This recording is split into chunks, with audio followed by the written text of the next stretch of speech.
যোৱাকালি শনিবাৰ গল আজি ৰবিবাৰ গল ইতিমধ্যে অসম চৰকাৰে বিভিন্ন ঠাইত গৰু মাংস বন্ধ কৰিছে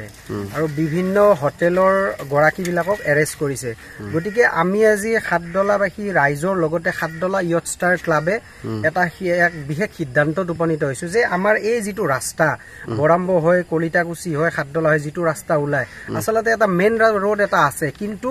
এই ৰাস্তাটোৰে বহুত মানে গৰু গাড়ী অহা যোৱা কৰে গতিকে আজিৰ পৰা আমি এটা সিদ্ধান্ত লৈছো গতিকে আমি আমাৰ গাঁৱৰ ৰাইজেও আমি ইয়াতে গৰু মাংস আমি নাখাও আৰু যেহেতুকে আমাৰ ইয়াতে গৰুৰ বেপাৰী আছিল তেওঁলোকো আমাৰ লগত আহি কেনে কৈছে যে আমি আৰু কোনো ধৰণৰ গৰু বেপাৰৰ লগত জড়িত নহওঁ যেহেতুকে চৰকাৰে বন্ধ কৰিছে গতিকে আমাৰ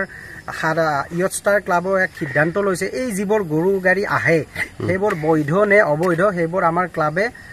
মানে চাব চাই কেনে আৰক্ষীক খবৰ দিব আৰু লগতে এই গাড়ীসমূহ এইফালেৰে আহাটো আমি বন্ধ কৰিম যেহেতুকে চৰকাৰে গৰু মাংস বন্ধ কৰিছে আমি ক্লাবে এটাই বিচাৰিছো যে গৰু মাংসৰ লগতে বজাৰসমূহ বন্ধ হ'ব কাৰণ বজাৰ যেতিয়া বন্ধ হ'ব গৰু মাংস এনেই বন্ধ হ'ব আৰু লগতে চৰকাৰক মই এটাই অনুৰোধ জনাইছো যে এই যেটো গৰু মাংস যেটো বিতৰ্ক আৰু যেটো এই বিতৰ্কটো আসলতে যদি বজাৰবোৰ যদি বন্ধ হয় গৰু কৰ পৰা আনিব গতিকে প্ৰথমতে বজাৰ বন্ধ হ'ব লাগে আৰু ইয়াত লৈ যেটো নিকৃষ্ট ৰাজনীতি যেটো কৰি আছে বজাৰত এবাৰকে বন্ধ হয় এটো পাৰ্মানেন্টলি বন্ধ হ'ব লাগে তেতিয়া আমাৰ মাজত যেটো ভাতৃত্ববোধ হয়তো আগৰ নিচিনা হয়তো ঘূৰি আহক কাৰণ আগতে এনেকুৱা কোনো ধৰণৰ এনেকুৱা ঘটনা হোৱা নাছিল যিবোৰ ঘটনা এতিয়া হৈ আছে গতিকে আমি সকলো ৰাইজে আজি লগ হৈ পবিত্ৰ মহৰমৰ দিনা এটাই পণ লৈছো যে